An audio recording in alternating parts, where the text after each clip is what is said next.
me? Can you hear me? Can you hear me? We are live. I am seeing audio levels when I'm talking, so that's good. And hopefully you're hearing everything I'm saying. We're good?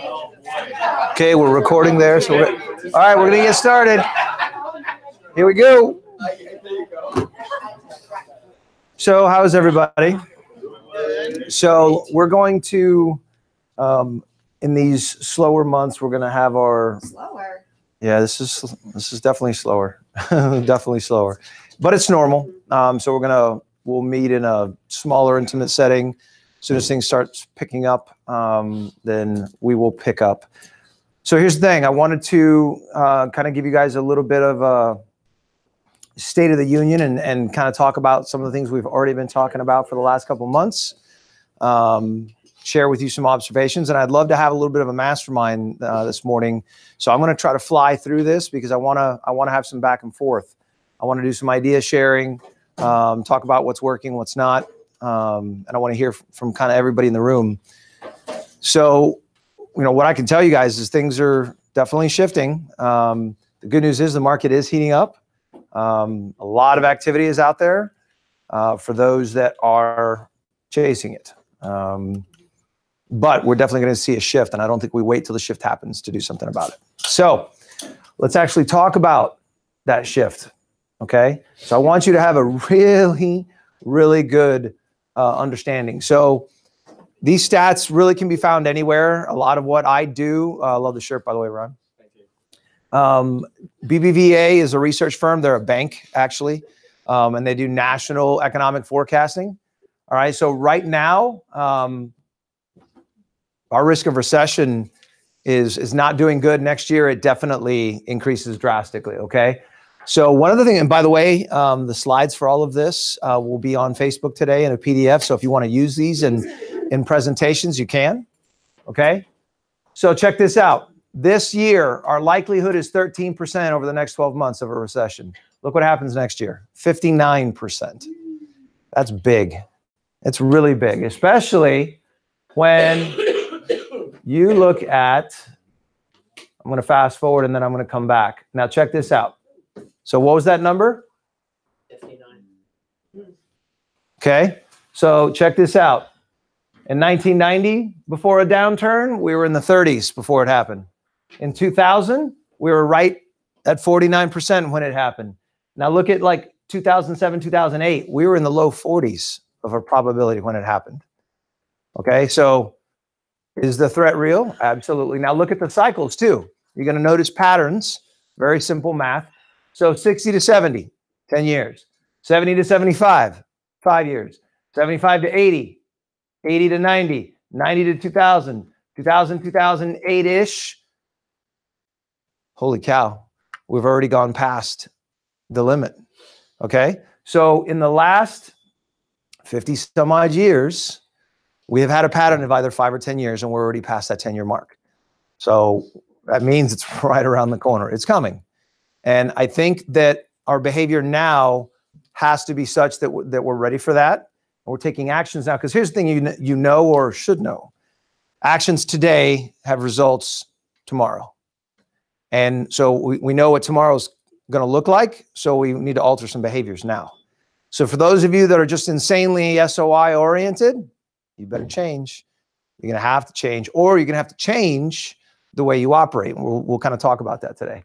So I want to go backwards a little bit. So take a look at things. So UE is unemployment, inflation, GDP growth, and then manufacturing. So 2020 is down compared to every one of these categories. It's down. Okay, so everything's going to start to shift. If we make it to 2021, I think we're really, really lucky. Yeah. But here's the thing, we don't plan for that. We plan for it hitting us in the face, honestly, maybe this year. Okay, we have to. Is everybody clear on what's coming? Okay, now, this is useful information for fence sitters. Well, I'm thinking of selling. I got to get my price. You can't fence it. We need a sign in your yard tomorrow, because otherwise, be prepared to sit on it for the next several years. And by the way, if their reaction is, well, I'll just rent it. Well, good luck with that, because guess what? There's going to be a lot more of too. Rentals. Okay, so guess what? Rental competition. So there goes your prices. There goes your rental rates. So no, you can't hide. You can't escape by going into the rental market. If you're really wanting to control and protect your asset, you prepared to hold for the long haul, or you unload now. Okay, that's what's got to happen in the wake of a recession. Okay, well, it's not a script, it's the truth, right? Isn't that genuine, sound financial advice? Like, look, either you prepare to sit and get through, and look, most of these cycles are a couple years. Look at them. I mean, only a few are only 1 or 2 years. Usually they're 2, 3 years. I mean, the last one was a couple years. So no, you're not going to say, and here's the thing, we're maybe 2, 3 years in it, but then guess what? Then there's recovery, right? Depending upon how hard it hits. I don't think it's going to hit hard, but still, it's a great talking point. It's a great, you got to have a really good understanding of this so that you can move people. Okay. So any fence sitters, you need to have the guts to have the conversation with them. You need to have the guts to have the conversation with a lot of homeowners, a lot of expireds and FSBOs, like, oh, I'll just take my time. No, time you do not have. That is not a luxury you have right now. The clock is running and there's a race running right now. And if you want to win, you make changes today, not tomorrow, not next week, not next month, today. Okay. And you have proof. Show them the stats. So listen, here, look for yourself. Okay. Look for yourself. Okay. Most of you are in this business and you don't know this information to this level of detail. Now imagine a homeowner who's just, kids, family, bang, bang, work. They have no clue. They see Bloomberg or CNN or whatever the heck they watch, Fox, and that's all they see. Okay. So I'm not going to worry about monthly inventory. So existing sales we're steady. Okay. Nationally, we're at about 5 million a year. Okay. Here locally, we're in the 30s. Okay. We're in the 30s and we're just kind of staying steady.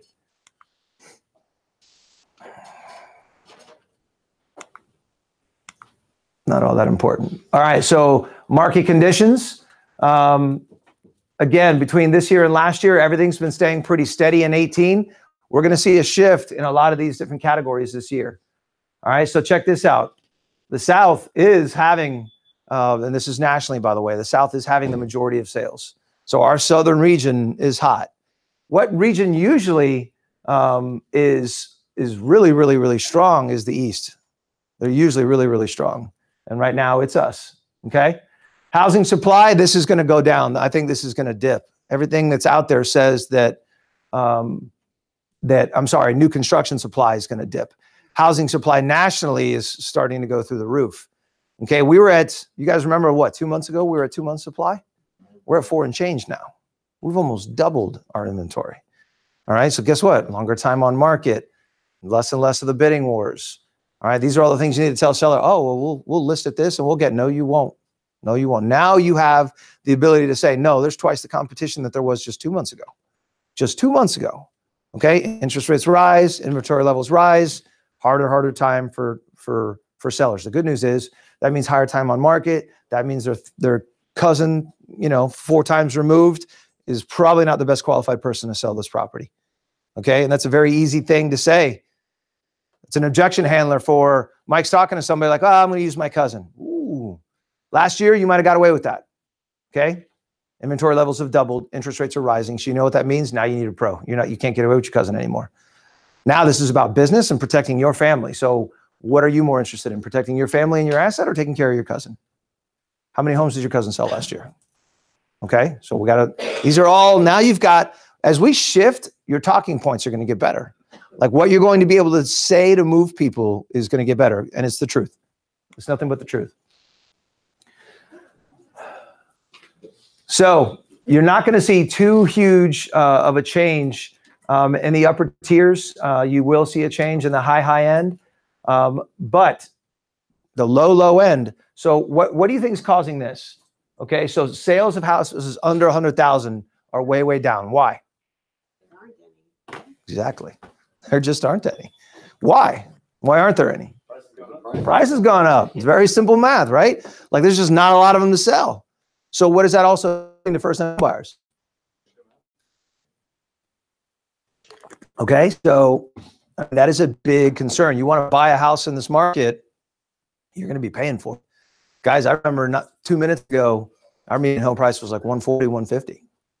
You know, that's monstrous. It's almost 100 grand higher. It's ridiculous. So check this out. This is from the chief economist at Realtor.com. Millennials will continue to make up the largest segment of buyers next year, accounting for 45% of mortgages. That's pretty crazy, compared to 17% of boomers, 37% of Gen Xers. Okay? So older millennials are definitely going to be a significant part of what should be your strategy. Okay? You shouldn't just focus on boomers. You shouldn't just focus on Gen X. You shouldn't just focus on millennials. But if you're a boomer and you're not paying attention to millennials, you're not paying attention to the children of your friends, you're nuts. Some of your messaging needs to be in line with that. Because here's the thing, boomers have children who are coming into the market. Boomers have children who are millennials coming into the market. And children will listen to their parents most of the time. At that point in age, they've been humbled a little bit. Now they trust mom and dad when it comes to financial advice. And they say, hey, listen, my key person is Alex Repetto. She did us a solid. I don't trust you in anyone else's hands but her. Okay, so think about your messaging in that regard, who you're playing, what audience are you talking to, okay?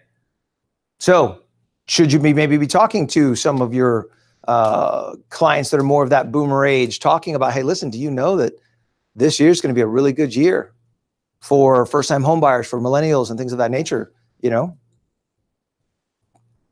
Just a thought. So 2020 is supposed to be the peak millennial home buying year. Okay, right around 30 years of age. And they're going to be the largest share of homeowners over the next decade. So it's not something you can ignore, okay? And no, if you're not in that wheelhouse, doesn't mean you ignore them. I don't know what it is about me. I have always gotten along with boomers, people that are like, not just my parents' age, but my grandparents. I've always just really connected well with them. Well, here's the thing. You better have both ends of the spectrum. You better be able to be 70 or 28.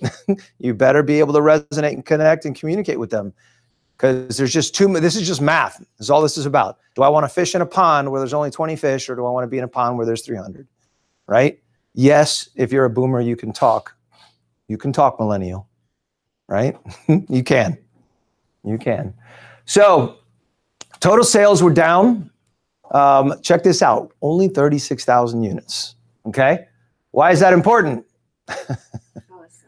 It's 15,500 or 334. Yeah, and that number is that number is low. Yeah, it's terrible.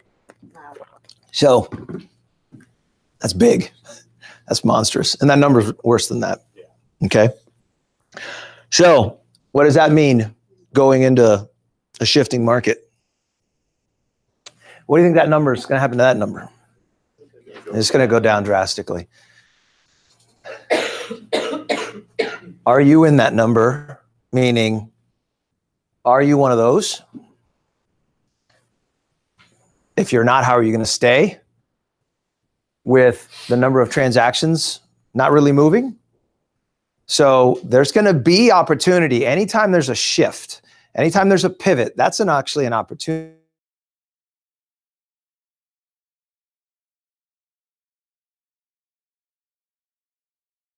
You're a hack. You're going to be out. My time's coming. So, but now here's the thing. You're going to probably have to change your mental approach and how you go about this. Okay, gone are the days of handing out business cards and just going to some events and doing like, no, if you want to survive in 2020 and for the next couple of years until we get into the good market, listen, when we get back to that good market in a couple of years, you don't have to do anything, right? But over these next couple of years, you're going to have to do things you don't want to do. You're going to have to do things you don't want to do, okay? So quick look at the snapshot, median home price. So check it out, starting to flatline, isn't it? Only up 1% when compared to last year. Overall sales down 14%. Now it's very normal for this time of year, so it's not really an indicator of things to come. It's just normal for this time of year. But nonetheless, what you're going to see a lot of that overall median home price, you're going to see it flatlining a lot. You're going to see it flatlining a lot. Okay? So 14 and 1, those are pretty interesting numbers. That means things are starting to slow down and it's starting to affect the sales. So single family, versus condo versus townhome, okay?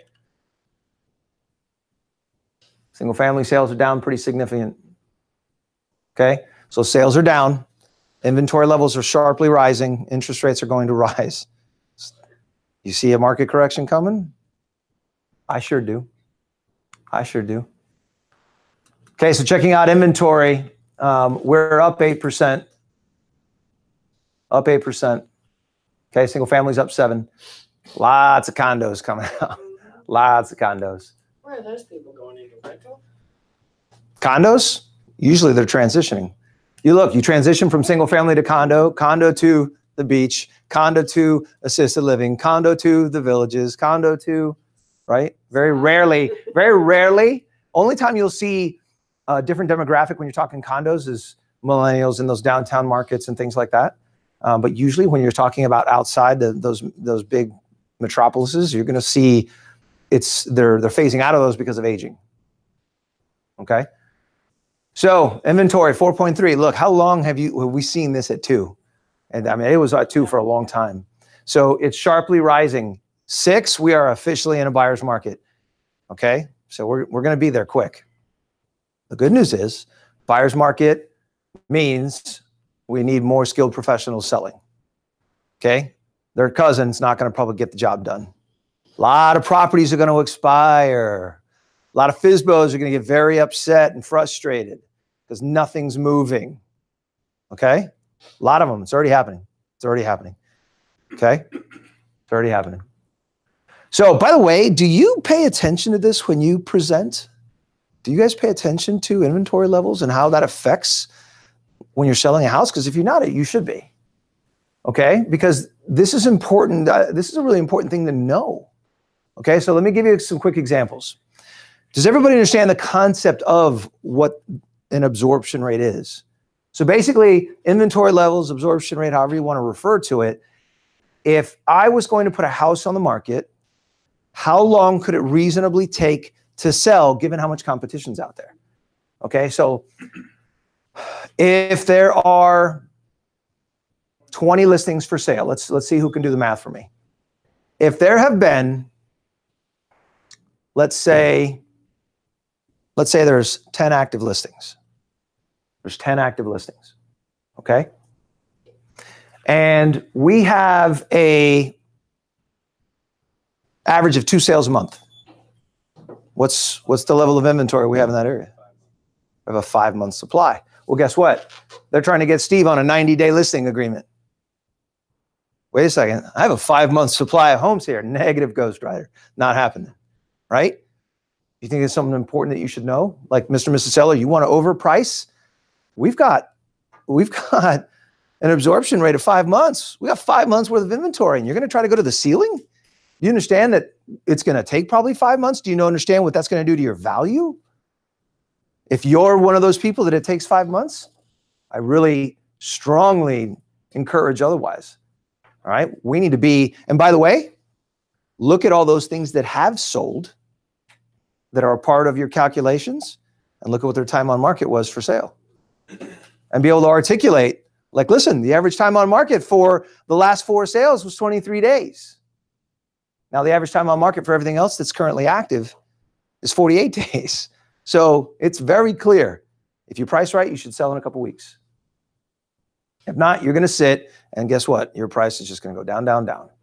All right? Because look at how sharply that has changed in just a few short months. Okay? Interest rates are going to rise again. This is going to continue again. And I'm talking in just a matter of months. So now more than ever, no, Mr. Connolly, you cannot wait. That's the wrong strategy. You have to have the guts to say it. And you have the data to back you up now.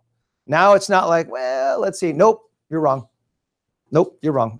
Nope, show them the stats. Absolutely not. That's a very bad idea. Here's why. Okay, so if you do not have these things as a part of your listing presentation, you need to figure out a way to incorporate it. You need to be able to communicate inventory levels. You need to communicate absorption rate and how much inventory exists, not just in Orlando, but in that area, right? College Park is not downtown. Downtown's not Sanford, right? Everything is different, right? Everything is different. Condos in downtown Orlando are not Lake Forest in Sanford or the villages in Lake County. It's just not. So be able to communicate that stuff. Okay, so very simple. You take the number of active listings, you divide by the total number of sales. So here's an example. Right now, we've got 8,200 homes in inventory on our board. Divide that by last month, we had 1,900 sales. Okay, and you get 4.5 months supply, 4.25, I'm sorry. Pretty straightforward. You just do the same thing at the neighborhood level.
Down, interest like now, like it's just been kind of like this. Everything's been like this, right? Mortgage rates, inventory levels. The only thing's really been shooting up is pricing, which is leading us to what, right? But now everything else is starting to move. Everything else is starting to move. So now it's like, oh, wait a second. Okay, now we got way too many signs, time to sell, right? Fire sale. For those of you that have investors, get on the phone, right? You need to be sharing this information with people in real time all this year. You need to be making sure don't paint a picture of doom and gloom, but listen, this is just about being smart, right? Recessions are the time to make money. They really are. And as an investor, this could be an amazing time. Listen, if you're tight on a property now, it's just going to go down. Listen to me, unload it now, free up your capital, go acquire something in a down market, and then you're going to make money. So it's simple. Don't hold on to something that's just going to lose its value. Sell it now, have capital, go jump back in the next 8-12 months when things turn. And now you're going to have an asset that's probably got an equity position. Okay, so that's your line of thinking, right? Some of you guys are working with investors. These are the conversations we need to have. Question is, are you going to have the guts to have those conversations? Here's the thing. Know the stats to be able to do it. So the overall affordability index in Orlando is actually not bad. First-time home buyers, it's not good. Okay, so for first-time home buyers, it's not good. So 100% means they're earning what they need to earn. So our younger millennials are not quite there. 100% means they can afford it. So they have been around 94. Good news is they're getting closer. That's something we need to watch. The closer and closer that number gets to 100, here's what you need to know if you don't understand affordability index. The closer that number is to 100, the more affordable the house is for them. The lower in the 90s, they can't afford it. Okay, they're making 3%, roughly between 3 and 6% less than they need to. So that means that they're not quite there. As soon as we hit 100, you should be doing first-time home buyer. I mean, right now is a good time to be doing first-time home buyer seminars. It's a really good time. Some of you are doing it with great success. If you're not, maybe something you want to think about, okay? Maybe something you want to think about. That number just went up. It's probably going to go up again, right? It's not really a time. So for the term, what are we going to do? Everything needs to change. I think a lot of you guys, I know, a lot of you guys are very hesitant to communicate with your sphere. I think you need to do it at a very, very high level all this year. I mean, I really do. I'm sorry. And listen, one of the things I think you need to do is I think you need to learn people's timelines. Why not play a game and have a survey and say, hey guys, listen, the market's moving heavily. And I really want to get an understanding for my friends and family to see what everyone's timelines are so that I can adequately advise you and help direct you and have plans in place to be able to help you. This way you start learning, hey, listen, people thinking maybe 19, maybe now need to think now. People maybe now thinking 2020 may have to sit till 2023, right? So is that good information to give to people? Yeah, it is. So I really, really think that you guys need to be contacting them heavily. So listen, some of you, a lot of you have leads, and some of you have what you believe are dead leads. So some of you in this room, I've taken business that was given to you and I've taken it back and I've contacted them and now I have them. Okay. So I took leads that were assigned to you guys that you trashed or you bogus or whatever. And I did one simple thing. You know what I did? I sent a text message to all of them. 20 people raised their hands. 20, 0. Okay. And now I'm cultivating them as buyer leads just because you gave up on them. Okay. Mike, real quick, give everybody a summary of what you did just recently on that text campaign. So basically I created a whole campaign where I just text and reach out to people. And it was something I stole from Evan. Evan was calling people and saying that you had a goal to help 100 families this year. So I just kind of took his and then reduced it to a more realistic number and just be like, hey, look, my goal this year is to help, 30 families this year find the home of their dreams. Would you happen to know anybody? And I got a listing out of it, and they're also buying them. How fast did you get that listing? Oh, within 24 hours. Signed? Signed everything, and we signed the property, and the next day we were shopping for another house. And what's the status of it now? Both houses have TPC, and we're closing on the 22nd for one and the 12th on the other. And what's the rough gross commission on those two together? About 16,000. From a freaking text message. Okay? From a freaking text message. Okay? Come on, guys. Right? Like this year needs to be the 10X type year. Like whatever you're doing, how can it be done at a much higher level? Okay? Like, I hate calling. You need to do it, right? If you don't want to do it, I didn't say you have to be the one to do it. I said it has to be done. So could you cheat? Can you employ text messaging, private message campaigns, slide broadcasts, like whatever, but it must be done, right? So Mike knew that he couldn't handle reaching out and communicating to everybody immediately, but literally he sent it out like on a Tuesday and he had the listing paperwork in my hands like the next day, executed. He went there just thinking he was going on an LP. Mike was smart. He was prepared. He had paperwork. They're like, all right, let's go. Mike's like, he ended it like he always does. When do you want to begin? They're like, now sounds good. He's like, here you go, press hard, right? Like could you imagine text 24 hours listing? Mike, how long did it take you to go pending on that listing? 6 days.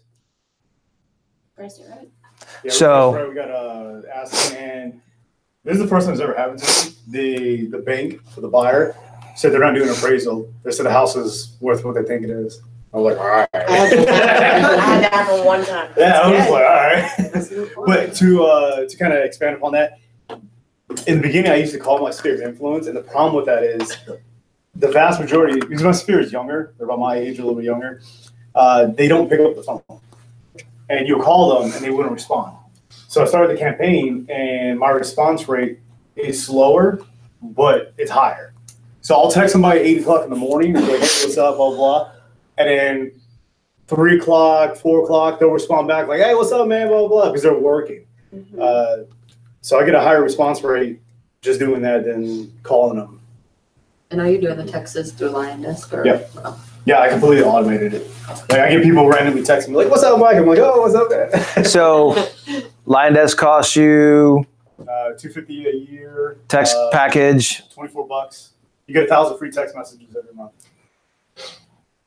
16,000 gross commission. Okay. Here's the thing. Does that need to be your SOI? 10X. Does that need to be your SOI only? You do that too. Could that be the homeowners in your neighborhood, in your complex, in your community? Could you just go and Spokio them or do a Cole Realty pull? Could you do like, come on now, like think about what, like that strategy works. And by the way, I am testing this personally myself right now. Okay. And I can tell you 10 touches. across the campaigns I'm doing. 10 is when they respond. I'm like, holy crap, national stats are true. I see it myself. FSBOs are responding in 3.7 touches. Everyone else, 9 to 10. And you know why? It's not because they're trying to avoid you. They're just too busy. They just don't care. Okay? Share a quick scenario that just happened, okay, with Brian and I. So I'm literally doing this right now because so many of you guys aren't listening, so I'm going to show you, okay? So I literally was pounding an expired in Eloqua Lakes, hitting them, getting the cold shoulder. They become a FSBO, okay? And they get hit by Brian, cold shoulder. They're like, well, it's funny. I'm talking to your brother. Yeah, okay, everything's, well, we'll see, right? Job calls. She gets the job she was looking for in Texas and is reload. And now all of a sudden, everything changes. Now all of a sudden, she's got a huge sense of urgency. Sign goes in the ground, 738,000, like that. Went from expired, I don't need you, to FSBO, don't need you, to, oh, please, can you come? Please help, I need to go. Okay? 14 touches plus. Okay, that was just on my side. I'm pretty sure on your side it was substantial as well. What would you say your side was? I'd say at least multiple phone calls. So between the two of us, probably 20 some odd touches. Which one have you got? Who got the listing? We're teaming it because she didn't want to pick between the two of us. So she's like, what do we do? This is weird. So 14 touches and what was the time span? 6 months? No, probably 30 days. Yeah. So she had 30 days. As soon as she became an expired, I started hitting her. As soon as she expired, I started hitting her. What was your first touch? Print mail and a call. No reply. No reply. Then text, then Probably, right? Did she say that? What got your first reply? Which Text. one of your hits? a text. A text got my first one. And it was funny when Brian got a hold of her, she's like, I think I'm talking to your brother, I think, maybe. So then Brian calls me, he's like, hey, we got a weird situation here. Okay. So my point in all this is You just follow your brother and like, okay. well, I'm touching it too. here's the thing. But listen, that's part of what my strategy is in communicating with you guys. Let me fast forward. Here's who's gonna survive. Here's who's gonna survive. Okay? So I'm literally doing this myself right now, so I can tell you what I see is happening right now. None of this, I don't want to hear anyone's questioning that, oh, this is speculation, you're not doing it. Guess what? I am now. Okay? And I'm telling you what's working. And I know it's not. And I know it's expensive. And I know it's not. And what I can tell you is, some of you guys are thinking down this road, and you probably need to pick one of the two. Just saying. If you don't want to do a team thing, then guess what you better up? You better up the way you prospect. You better get very aggressive. Teams are a really good thing. So, for instance, this is something Willie's been working on and some others have been working on. Willie's phenomenal and engaging. Doesn't like the admin paperwork side of things. It's not his character, right? He likes to be challenged, right? Janae's a beast on social. Like, everybody here is really good at something. You may want to consider finding someone that is your opposite. You may want to consider it. Or you do what you don't want to do. For Willie, that would mean mastering paperwork. For someone else, that may mean getting on the phones when you don't, like, you got choices. But I think that gone is the day where we can just freewheel and like, that's not going to happen. Okay? I worked twice as hard during the last recession to try to make the same amount of money. It's going to happen again. It's not going to be as bad, but you're going to work twice as hard. So that means either you're going to have to prospect at a high level or have someone else doing these things at a very high level. Either you get really good at everything or you figure out a way to assembly line. Anybody disagree with that statement? I mean, look, when things get harder, we have to do what? More. So how do you do more? How does Willie do more? How does Willie do all those things and still have time for his wife and children? It's tough. Time management. Well, yes, time management, but how far does that take you? No, there's only 20. I mean, that only goes so far, right? That only goes so far. It's not like he's in here playing Candy Crush, right? I mean, Yeah. Yeah, he was the Dave Knox, all the celebrities. They said 5 million. Once you get to 5 million transactions, that's when you have to start looking for help. so just a thought. You may want to think about this. You may want to think about this, okay? So I think no matter what, who in here hates making phone calls? Please raise your hand. Come on, don't be a chicken. Who here hates making phone calls? Okay? I hate it too. I got cussed like a dog yesterday. Like a dog, like more F-bombs than, and it was funny, I didn't hang up. I just kept taking it. I'm like, yeah, okay. Oh, my mother too. Okay. All right. They're like, Oh my God. really? 4 calls in day 1 and 4 text messages? You mother, you stupid. Like, I'm like, Time should I list your house? I did. And then he hung up on me. But my point is look, Willie, you like doing it? I'd rather do something else, right? I mean, he's really good at it, but I'm sure he'd rather be on the golf course or playing with his children or treating his wife or doing something. Like, we'd all rather be doing something else. But I'm telling you, I don't think you're going to be able to get away with it. I really don't. So a lot of people have call aversion. Give me some ideas. What are some thoughts that we can fix it? For me personally, I don't mind. Oh, sorry. Go ahead. This is classroom setting. Go, Michael. What is it? Like, I get a higher return on my sphere of influence when I text. There's an idea. I can sit there and I can call for 2 or 3 hours trying to get 5 people on the phone, or I can text blast 100 people and get 20 of them respond to me. The other one is slide out. Slide out works really well. Like, I help people. They don't even check the voicemail. You can literally just slide out and be. They'll just call you back. They're not even going to check their voicemail. Hey, I got a missed call from this number. Yeah. And now you've got a quasi-warm call. Because guess what? When you're reacting, most of you are good. It's when you feel like you're having to pitch that you feel like, oh shit, what do I say? But now when I just have to answer your questions, I can, right? When I'm just like, oh, I got to dodge. You'll dodge, right? You don't want to get hit. But when you're on the attack, you're like, oh my God, what do I do? Do I right cross? Do I uppercut? Like, that's what you're doing. You're like, what do I do? So if you know you're probably better at the inbound calls, then set yourself up for inbound calls. Okay? You're hesitant on making calls, but yet we need to 10x it walking into a downturn, don't we? If you made X last year, you're going to have to contact 30% more people this year just to make the same amount of money. So how do you do that? You're going to live on the phones now 8 hours a day, or you're going to maybe be creative? I don't know. I'm just throwing out food for thought. Well, like I said, you don't have to be creative. Like, you could be like, hey, and they won't even look at the voicemail. They're just like, hey, I got missed out from this. Or they're like, hey, Mike, you called me. What's up? And I'm like, yeah, I called you. What's up, man? That's one of the things I play with. On a dialer, you can actually program voicemails, and I've played with it. I've played with like broken up, like, sorry, I'll call you back, and that's the voice drop. Just to get them, hey, who is this? What the? Oh, I'm sorry, who's this? I got this the other day. Who's this? Well, who's this? Well, who's this? Like, I went back and forth. Well, I'm a realtor. I probably called you because you're probably somebody whose house didn't sell, or you're somebody that's trying to sell it on your own. Which one of those would you be? Oh, well, I'm an expired in Aliqua. Oh, okay.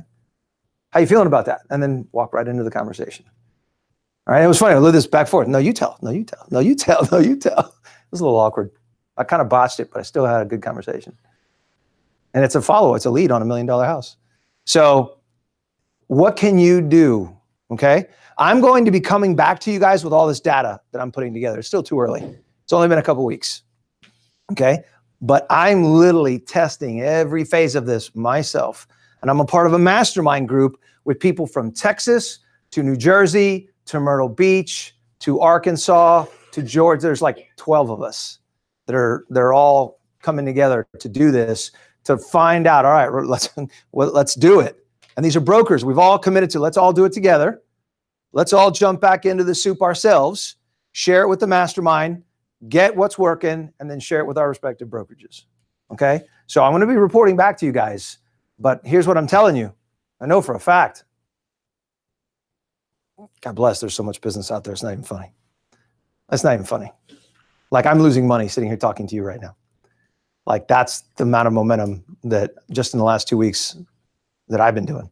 So there's a lot of business out there. Yes.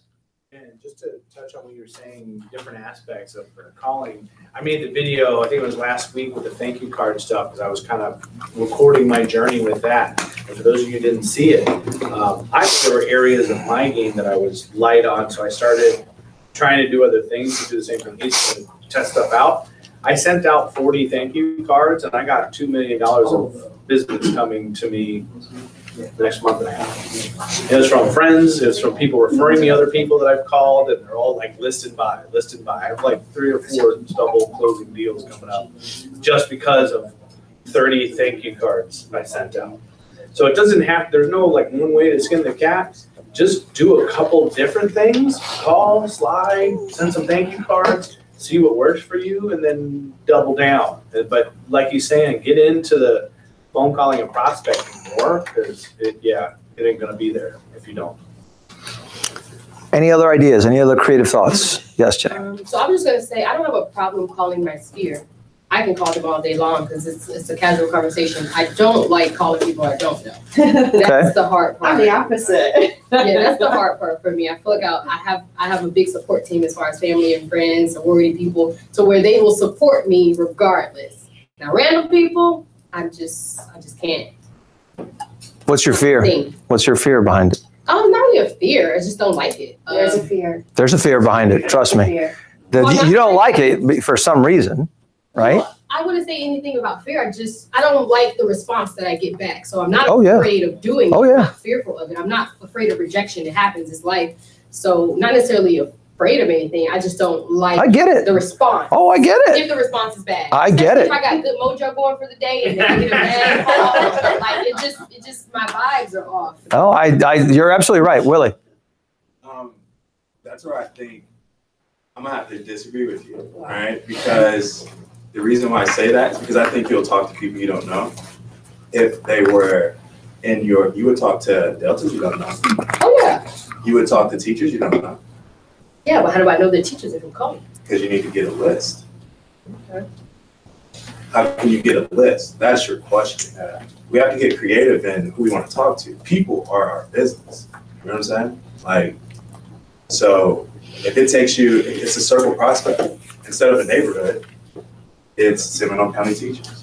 You can go get a list of Seminole County teachers, emails and phone numbers. Like if that's who you're comfortable with. Thinking has really grown and matured. But really, I think what it is you need to think about what your motive is. It's all about the heart. What's your motive? Are you trying to get something from them, or are you trying to serve them? So if you come from that place of, you know what, I really want to help you. And if they want your help, great. And if they don't, okay, on to the next. Well, I think for me, my communication is either via direct messages, social media, text messages is like where I've seen my high. I get it, but I don't know if that's going to be enough going forwards, was what I'm saying to you. You know what I'm saying? That's all I'm suggesting to you. Listen, God willing, I hope it is for you. I really do. But I would not be a friend to you. I would not be a supporter of yours or a coworker of yours to, oh yeah, keep going. It's fine. Like, right? I'd be walking you down a path. Now, here's what a lot of you don't know too, is Brian, how is Catherine as a person? She's a sweet lady, right? Catherine's the Alaqua Lakes lady. Okay. So I sat in a woman's living room yesterday, bawling her eyes out. Where's Christine? Christine, yes. Why don't you say what her communication was yesterday? What did she say her reasoning was? She's an expired. Well, somewhat desperation. Okay. Well, did she cry in front of us? Multiple times. Okay. Did her husband die? Yeah. Okay. Yeah. Why is she selling her house? Because she needs money. And what's she going to live in? RV. You mean to tell me? Let me tell you something. I walked out there smiling. I'm going to help this lady. Yes. I'm going to help this lady. Don't know her from Adam. Yeah. Don't know her from Adam. Into the house and sit down at the table in order to talk about it. Yeah, she literally, like, I started asking questions outside the house. She had to be seated because she knew she was going to lose it. Yeah.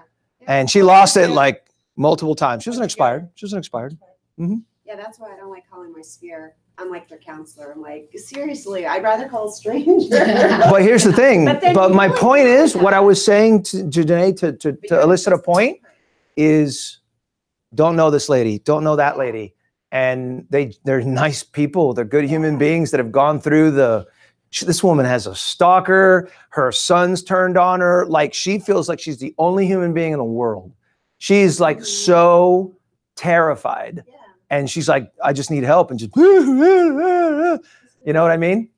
And you walk out of there going, okay, I got cussed out 10 times. And now I'm going to alter someone's life. I'm going to help change her life, right? She needs this money to live, right? Because she had a divorce. And as the divorce happened, the husband died. And now the executive of the state is being a jackass. She has no access to her money. And she literally doesn't know how she's paying her bills next month. And this is a person I have never met before. And now all of a sudden, I feel very connected to this woman, because here's a woman that is struggling to survive. And I feel the guardian in me feels like, oh, you got a job to do, man. Step up, right? And it's not going to be easy, too, because, of course, she's overpriced and blah, blah, blah. You know the story, right? Because she needs every penny. And what a great reason. It's not because she's just stupid. She literally needs it to live. And she couldn't even say that without crying. She's like, I want you to think I'm just some unreasonable seller. Okay? This happened yesterday at 4:30. I'm no longer am I going to come from a place of telling you about my past experience. I'm going to tell you what happened just yesterday. Okay? We'll see how long I continue this. But what I'm telling you is, my suggestion is that we share more of this as a group. I shouldn't be the only one sharing these experiences. I shouldn't be. That's why our meetings are key. That's why our Monday meetings are key. I think that we have got to really up our, not only the way we prospect and contact and tee up opportunities, but we've got to share, hey, oh my God, this blew up in my face, or this worked, or this didn't, or you know what I mean? That way Kathy doesn't have to go through what Matt just went through. Okay? Any other thoughts on that? Yeah. Kind of go back to Janae, what she was saying. It's legit. Like, the reason why people don't like prospecting is because of the social rejection. Like, we're social creatures, and our brain doesn't distinguish physical pain from social rejection at all. Like, that's what kept us surviving. You know, we wanted to fit into the group. So you kind of have to train that out of your mind. And when you call these people, they're not rejecting you. It's not personal. It's not that I don't like it either, but it's mainly from the time point of view. It's just like you're sitting in a prospecting for 3 hours at a time, and it's boring. But like I said, I've had people literally just curse me out, tell the worst things to me. I had a person leave me a voicemail talking about he was going to cut off my arms with a chainsaw. He was going to light me on fire. I still have that voicemail. I can play it for you guys. It was me. But and I have some people like I ran into, just like I had one guy, same thing. He just cursed me out, and I was like, I used to be in the military, sir. Like, this is normal. Like, this is getting chewed out. And finally, after I said that, he calmed down a bit. He was like, yeah, you know, I'm just frustrated, Yeah. And that's, you have to take it that way. Every time you're calling these people, they're just frustrated. That's all it is. They're not mad at you. You're just the dude that, or the girl who is the outlet for that. Yeah. But they're not rejecting you at all. The thing is it's not about you. It's not. It's always thinking about, well, if you're trying to sell your house and it expired, you've gone through stuff. Mm-hmm. You know, like the listing I had in Leesburg, they got so chewed out by their realtor because they wouldn't replace the carpet. They did this, and then she painted. She's a teacher. She's doing all this. I don't know this person from Adam, and I get it as a referral. And then last year, she ended up getting Teacher of the Year award. But when I met her, I mean, she's like a biker chick, or so you just never know. But they were up to here. I walked in the door, and I was just nice to them. And I didn't even get to start my presentation. They said, hey, can you hold on a minute? I'm like, oh, okay. They went to the garage. They came out, and they're like, you got the listing. And I was like, oh, okay. But you never know where people are coming Max, from. you have some? It's about them. Yeah. Oh, so what I was going to say is, we'll start with just random. Zach, what is the ABCs of selling? Just what is it? Always be closing. Always be closing. All right. Hold me back in. All right, that's fine. So you're awake. So that was the old terminology. That's what a lot of people are thinking. Mm-hmm. So as of 2016, a psychologist came up with a theory, and his ABCs of closing is atonement, buoyancy, and connection. And everything you talked about is about those three things. Yeah, but Keep it in the back of your mind. Atonement, buoyancy, and connection. Why? Atonement is you have to let the person let you know what it is that they're going through, what it is that's going to drive them to put them out there in the field, right? And buoyancy is, guess what? You're going to get a lot of negativity. So you got to be buoyant. You have to be able to float above whatever it is that they're going to tell you no and all this and that. Same thing that Mike was saying about that guy that was yelling at him, telling him he's going to light him on fire or whatever and all that other stuff. And the connection, what was the connection? They were both in the military. No, that was a different guy. Oh, He had respect for you though. No, that Everybody said guy, that. yeah, So those are the things you're gonna have to keep in mind. Why? Because to sell is to be human. Every time you have an interaction with somebody, every time you're selling something. It may be just a casual conversation or whatever it is that you're having, but those are the three things that you're gonna have all the time. You're always gonna have to atone. So find something that you're gonna find mutual, and then the buoyancy is that there's gonna be something negative that's gonna try to pull you down. And what the something buoyant does, they float back up to the top and they keep moving on. And then the connection is, hey, guess what? Oh, you opened my eyes. Now we can talk. Now you can progress. And To Sell Is to Be Human. So always think that the book is To Sell Is to Be Human by Dan H. Pink, if you want to read it. But ABCs of Selling as of 2016 is something to think about. Atonement, buoyancy, and connection. There you go. Good job, Max. Okay. Christine, how many points? Name some of the points that we connected with Lori yesterday. What were some of the points? Because Christine was there. She was there with me. Didn't do much. So what things? Okay. What else? What I have her take me a tour of. And what was out front? Oh, her RV. Okay. And what does she like to drink that I can? Okay. Like I could keep going down the freaking list. Okay. Down the list. Yeah. Yeah. Like over and over and over and over again. Okay. So quick metaphor and we're moving on. The other day, my son had a bad game in baseball. Okay. This was like on Monday. And I said, here's your problem. You're afraid to strike out. So you're just trying to be a hitter. A lot of you guys are trying to be hitters, meaning sell a couple properties. Hitters don't survive when they face really good pitchers. Okay. We got a really good pitcher coming in the next year. 2020, that person's going to throw a 100-mile-an-hour fastball at you. So I told my son, I go, you have to be a swinger. You just have to not care. You have to swing as hard as you can and not care what happens. Okay? And the connection point I got to him is I said, did you know one of his favorite people is Giancarlo Stanton? I don't know if you know, but baseball right now, but he's like the Babe Ruth of today, right? He's a big home run hitter. I told my son, do you also know he's a strikeout leader? Did you know Babe Ruth was the strikeout leader? Like, we cannot, 2020 and beyond, no more singles. Can't be. You're not going to win. If you just want to do your 5-6 deals a year, make that 2. I'm sorry. I'm telling you, that's what's coming. Now, if you want to go from 5 or 6 to 15, swing for the fence. And guess what that means? You can't worry about what happens. You can't worry about striking out in front of everybody and having to walk back to the dugout. Because the reality is that's what's supposed to happen. It's not abnormal. Some of you are thinking it's abnormal. It's not abnormal for you to feel that way. It's not abnormal. It's supposed to happen. It's a part of the process, a part of this game. You're supposed to strike out. That was one of the things that I didn't understand until college. I was a hitter most of my life. You couldn't throw it by me, right? I didn't learn how to hit the long ball until college. It's a little late to be picking that stuff up then, right? But in college, I was fighting for my life. I was fighting for my position. So I had no choice. I had to level up. I had to do something totally different.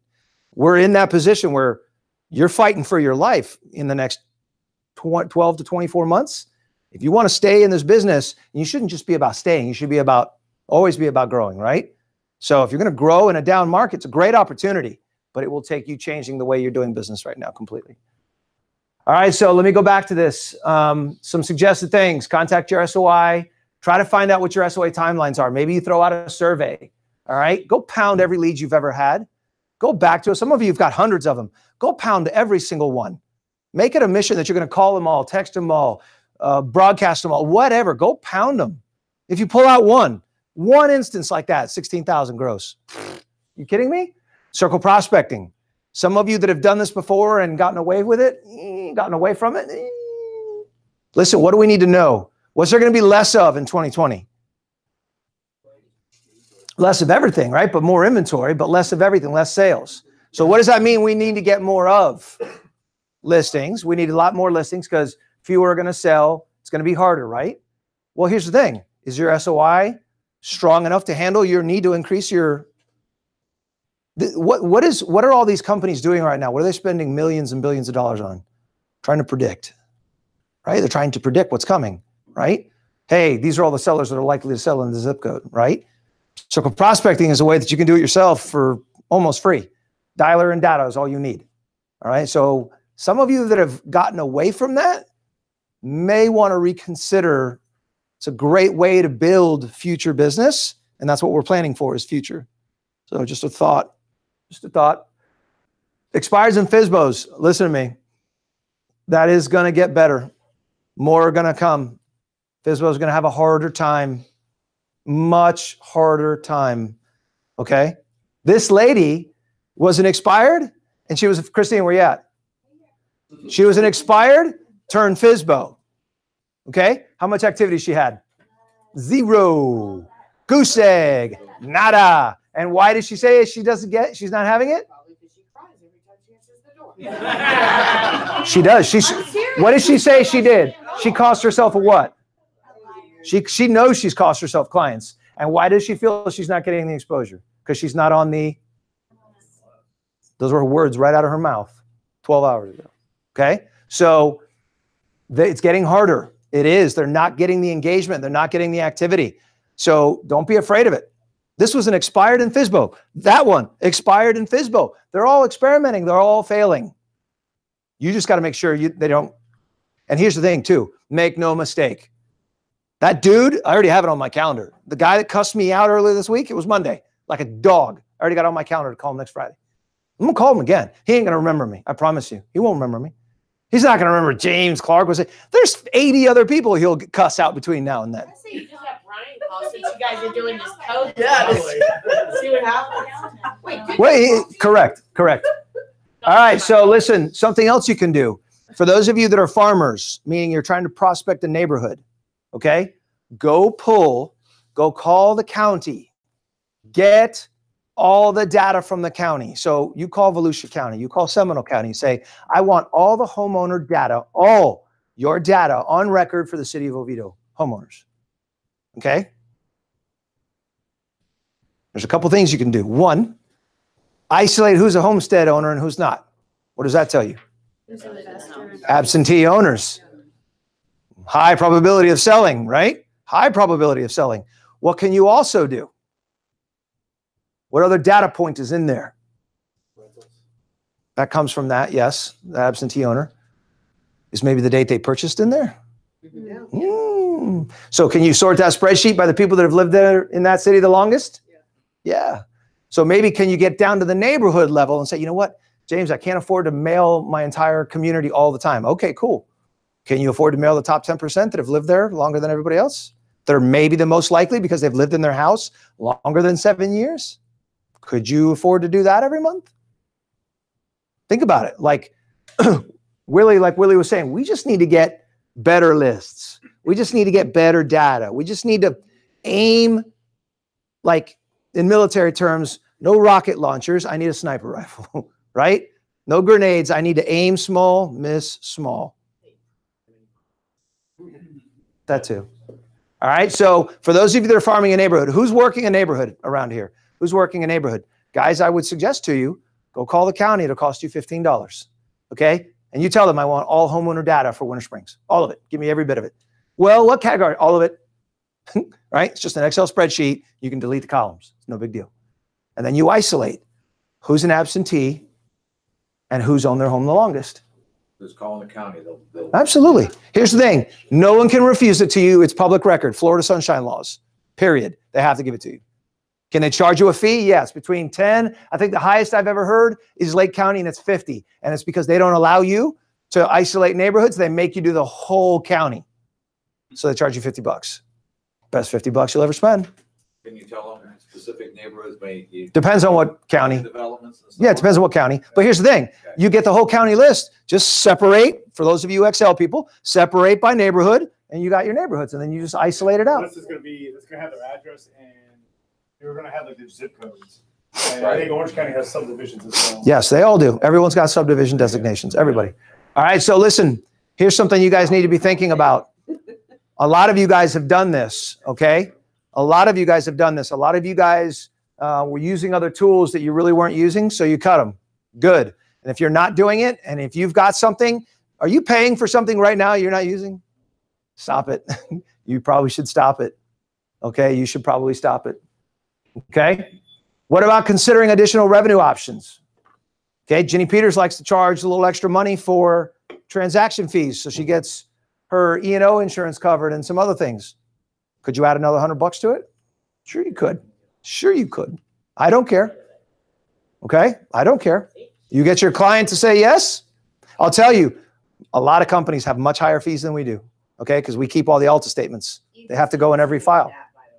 What's that? You discontinued that. No, it's how you were going about doing it. What? It's how you were going about doing it. Okay, you have to communicate. You have to communicate it to Christine so that she understands. Oh, Yeah. you can do it. You just got to communicate with me. Okay. But all my listings are 3.5% this year. Well, what's Every one of them. Yeah, mine too. Every one of them since you sat me down in December and showed me, what my average percentage was last year. Mhm. Granted, we have no control over buyers, we have no control over the heroes, but the ones that do have control over. Mhm. And then you showed me how much money that equated to, and it was like, kind of like, Yep. hell no. Yep. My money seems to go in my pocket. So this year I do all of them at 6%, but 3.5 on our side, 2.5 on the buy side. Justified. Are you guys seeing a lot of 2% on the buy side? I am. Yeah. I'm seeing a lot of 2% on the buy side. I'm seeing a lot of twos. Wow. Yeah, I'm seeing a lot of twos. A lot of twos. So, are you paying attention to your spending? Are you guys doing your financial tracking? One thing I'm going to do very briefly, I'm going to share with you a financial tracker that I use. That there's several out there. There's one in the Bootcamp Assets folder. This one's going to be on Facebook today if you want to use it. I'm going to show you how I use it real quick when we're done here. But my question to you is, walking into a potential downturn, do you need to get better about how you handle money? Like when there's less money, you got to get better about how you handle it. You would be wise to get better at it now when money is good, so that maybe you can sock away 3 months of expenses for 2020 in case things get a little slow. It's February, it's March right now. Who's tight? Who's running lean financially? Okay. It's a lean time of year. Let me tell you, a lean time of year. Things are fixing to get good, but this is lean. What financial tracker do you have? It's just an Excel spreadsheet. Well, I do. So I have Mint for my personal stuff, and I use QuickBooks for my business stuff. And then I still use an Excel spreadsheet for both. I have an Excel spreadsheet for my KPIs, and I have an Excel spreadsheet for literally every transaction that each and every one of you guys do. It's in Backagent, it's in my QuickBooks, and I hand do it every month, every single month. Me, Christine, Mercedes, we go hide at Panera Bread, and we go line by line by line. Transaction fees, agent cost of sale, like every freaking penny in a simple Excel spreadsheet. It's like, it sounds stupid, but you know what it's making it, what it makes you do?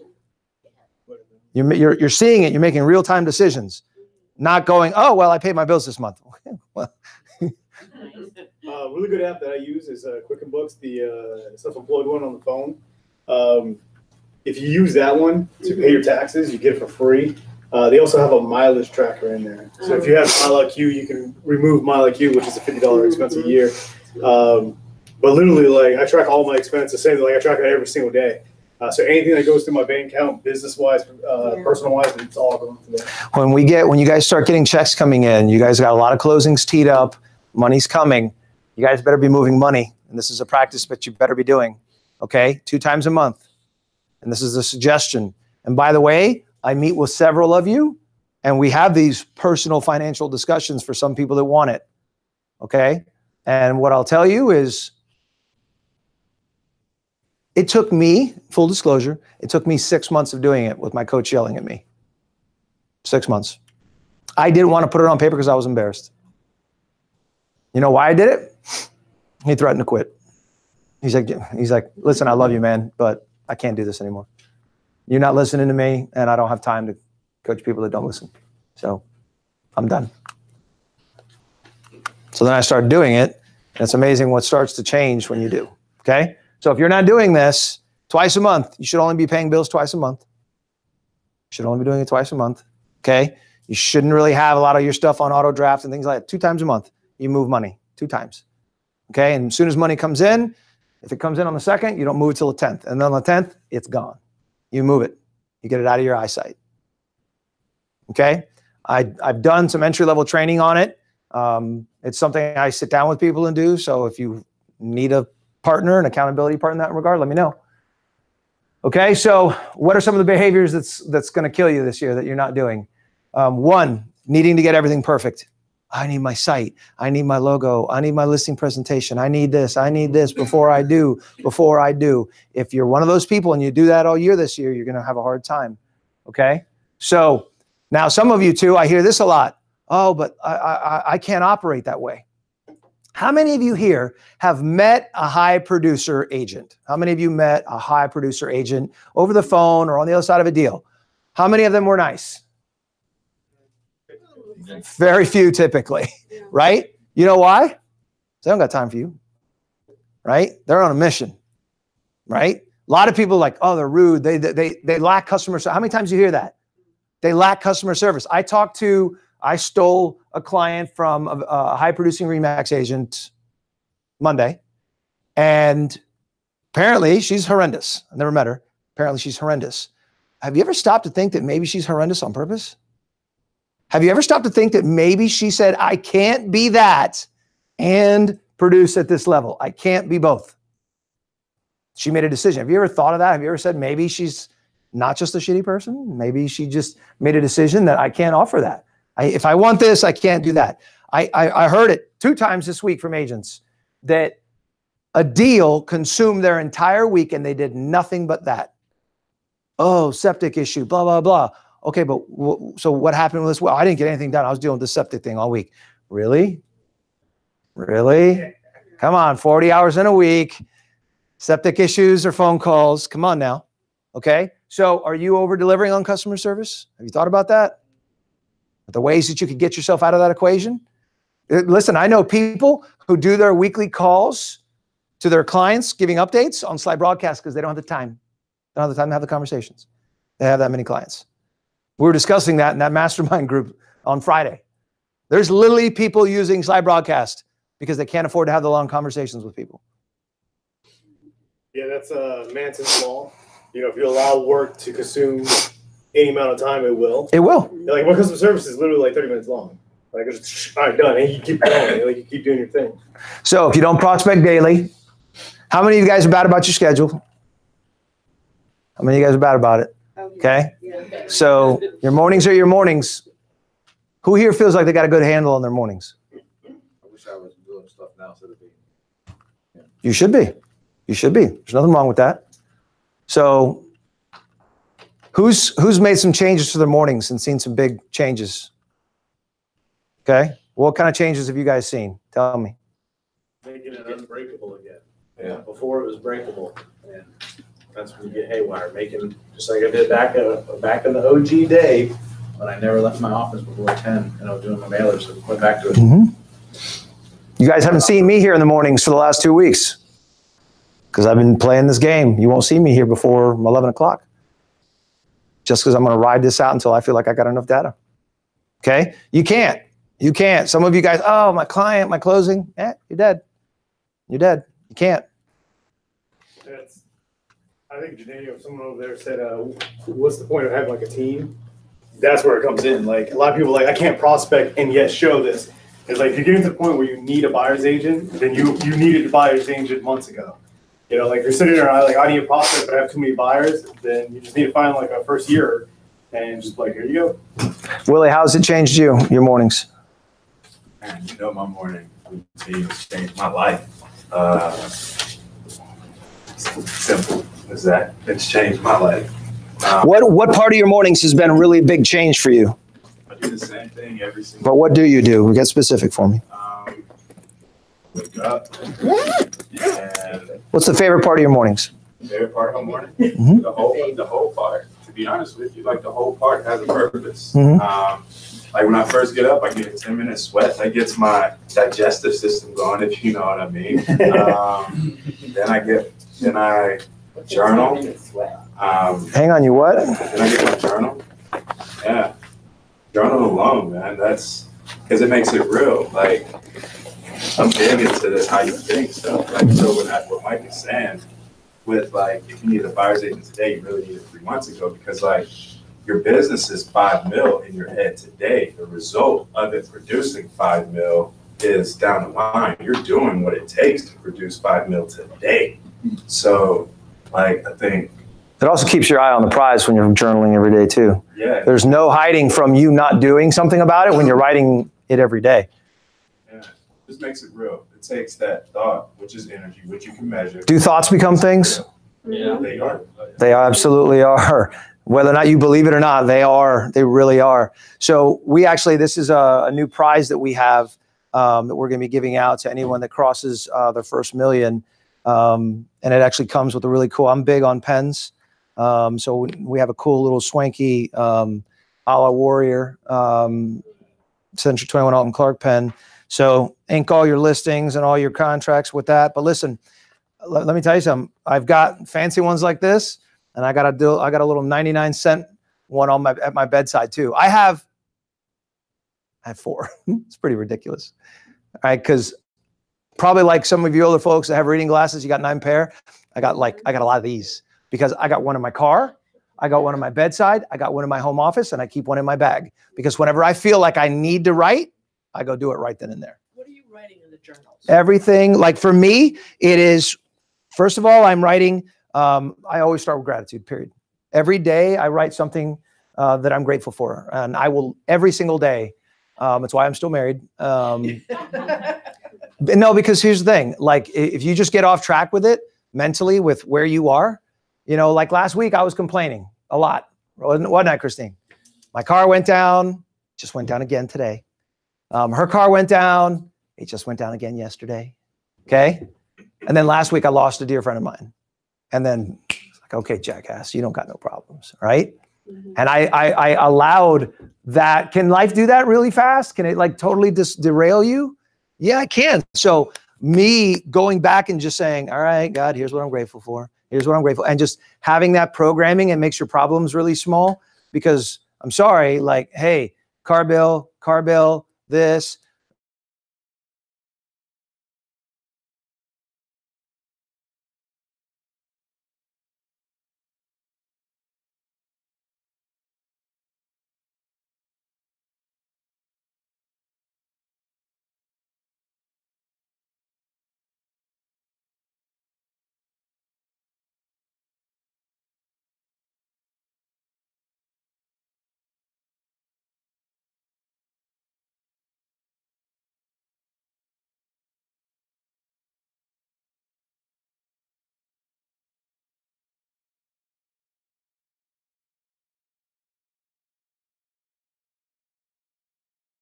And again, and again, and again. It's boring, it's tedious, but I do it again. As if you already accomplished it. I have, absolutely. I write in language that I'm grateful for my beach house. That's my big thing right now is I want a spot on the beach. I either want a condo or a little shack on the beach. That's what I'm writing right now. I need my escape place. So I'm grateful for being able to wake up on the weekends and be able to smell and see the ocean and disconnect. I'm great. Like I'm just writing it. So my mind is seeing it. Okay. I've written about some things for over a year. And that's something I've committed to. Willie's now committed to it. He can testify to it. I testify to it. What things did you write about that have come into fruition? Everything I have. Oh, yeah. Everything I have, I've written about. Hey, Jen. Everything. Yes, sir. And that's because it's already done. That's why you talk in those terms, you know? Prophesy. No, you do, because if it's already done, I mean, if you're writing it every day, that means you're doing what it takes every single day. Yep. The beach house is done. It's over. It's because he's doing what it takes every single day. The beach house is just a result. Began at the end of mine. That's the only way you can do it. Right? I'll be a neighbor of yours probably here soon. I'm New Smyrna bound, right? I'm serious. That's what you should be chasing something, right? You should be chasing something. Listed yet with a mother-in-law suite, man. Might want to talk to me about. It's not on the beach. Yes, Max. 150 to 160. So You still gotta drive. one thing that I've taken from my Still gotta personal drive. life and just learned, like, just throughout life and being in the military and all that other stuff, is that when you're meant for greatness, average life will reject you. What I mean by that is that you're gonna go through hardships that are gonna propel you for you to better yourself. Average life will reject you when you're meant for greatness. Think about that. So like, you have a 9 to 5, or you had a 9 to 5 or something like that, but something's gonna motivate you to the point where it's gonna kick you out of it. And you have the right to react to get better, or you can stay there and stay complacent. But average life will reject you if you're meant for greatness. Yes or no? Like, But we're where all it feels meant that for way greatness. and all that other stuff. So like, when you're meant for greatness, it's gonna push you and motivate you to do more. Like, we broke the Matterport. The agent broke the Matterport. I wasn't there. See how he qualifies that? All right. So it is a thing, but now we got to find other resources. Yeah, we got to repair the Matterport for other listings or whatever. But the boss, Brian, and I were sitting together and we're brainstorming what are other avenues that we could get to to better the company in that avenue. So guess what? The Matterport got broken. But what is the motivation? It kicked us out of it. Like, oh yeah, we're sitting on it. We're resting on our laurels, but it's motivation to get better. And we have a solution that now everyone in the company is going to be able to use. And I actually think in the end, it's better. So by the way, something that we're gonna share with you guys, we have a new device that's called the Ryko Theta. It's a little bit bigger than this. Okay, it's a little bit bigger than this. It does 3D live video. 3D live video. Now it also does 3D walkthrough tours. And the cool thing is now you can go into your listing, drop this camera on a little tripod. It's literally just a little bit bigger than this. And you can scan a home in about 1/3 of the time, which is huge. And guess what? It goes straight into your Zillow listing. So when you look at a Zillow listing, you literally will see the 3D. You know what? Screw it. Let me show you. My views tripled after I did it. Oh, yeah. Mhm. What's that? It's still $100 What? for 3D. What do you mean? The charge of No, like if we shift to this, no. We shift to this, it'll be free. So listen to this. We shift to this, it'll be free to you. Unless you drop the camera. But here's the thing. No hosting. One of the reasons we have to charge is because of this. Scan.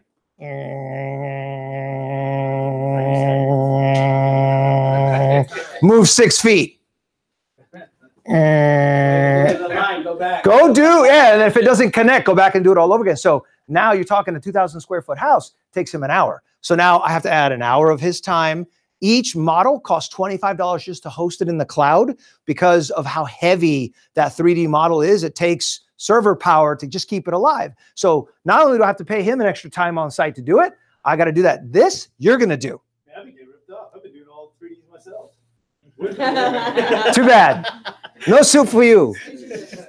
He's like, here, do the 3D. And then, Okay. And then the other thing is, like, when you look at the Zillow video, Brian has had an uptake of like, what is it? Like what, 3 times? Double or triple, yeah. Double or triple the time. But the thing is that Zillow wants you to use their platform. They want you to use their thing. So guess what? They're going to put you at the top of the list when it comes to the listings in those particular areas. They see that you have a video, and then there's going to be a 3D scan of the home. They're going to put you at the top. Why? Because there's icons there that's going to make Zillow seem nicer. But it works. It benefits both of you. It benefits you as a realtor, and it benefits Zillow as well. Hey, real quick, share those stats you shared with me today.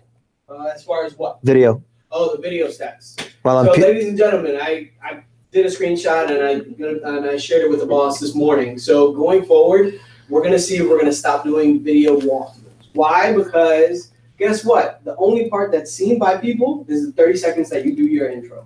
Yeah. You say, hey, look, I'm in such and such house. This is a 3-bedroom, 2-bath, whatever square footage. Contact me for more info. And after that, people stop watching.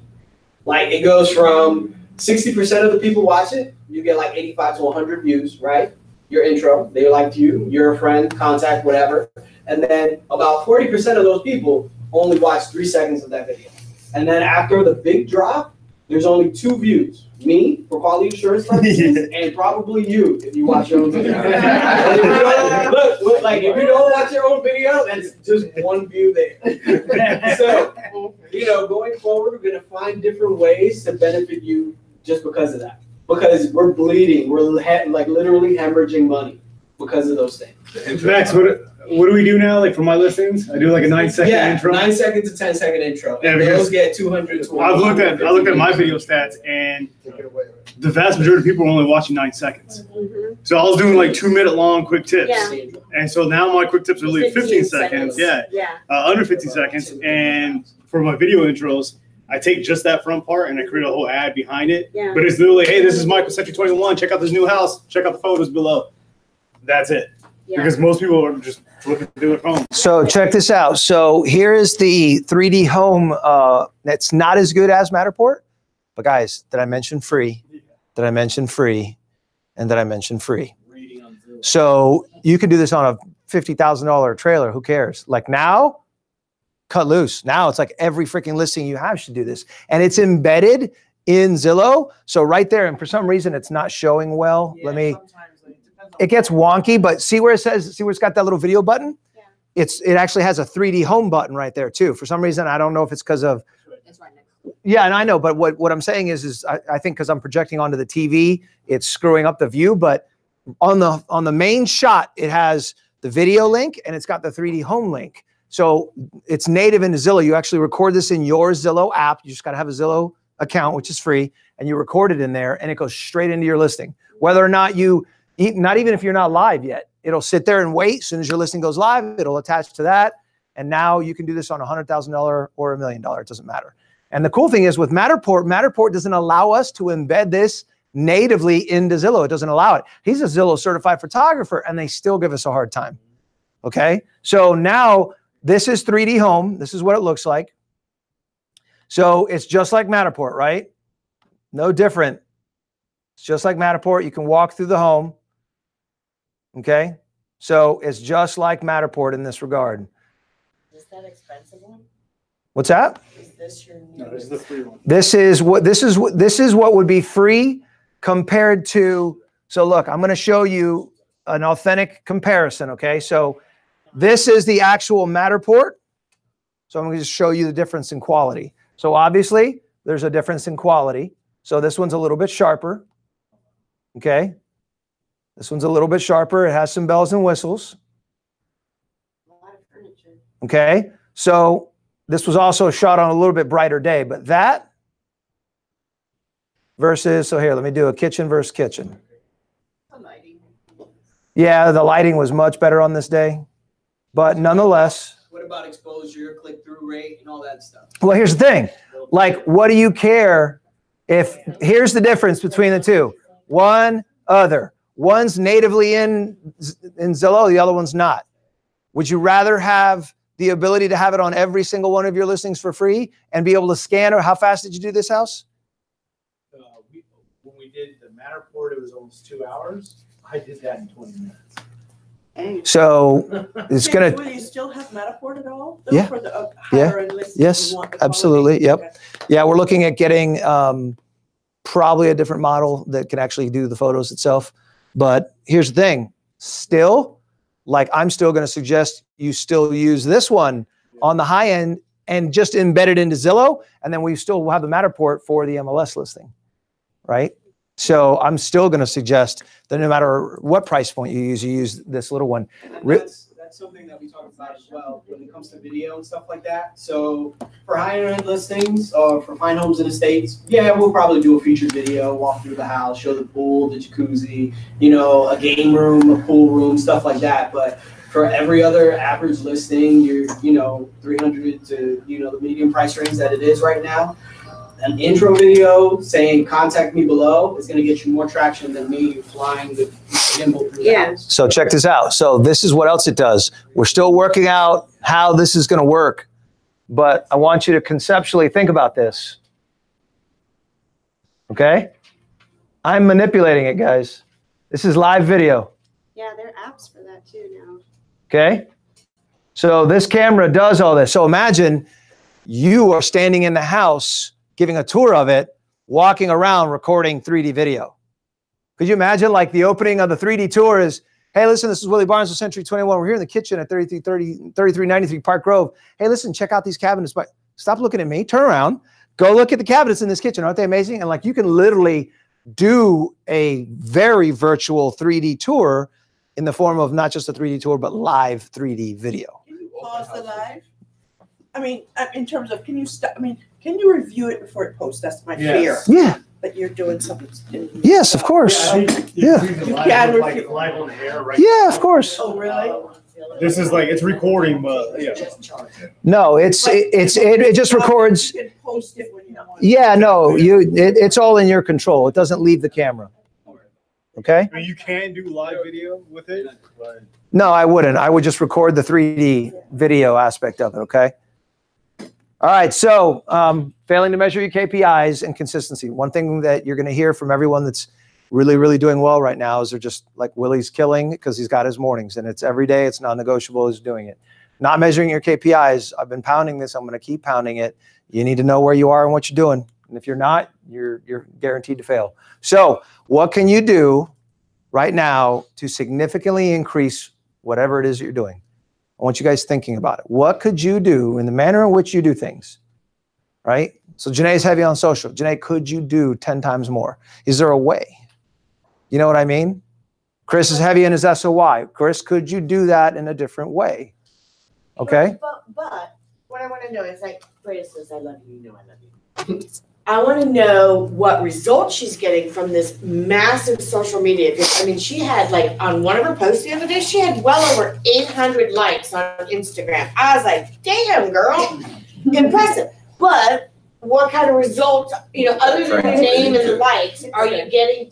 Absolutely. She's got two $300,000 deals with about $18,000 in gross commission just off the Instagram posts within the last 30 days.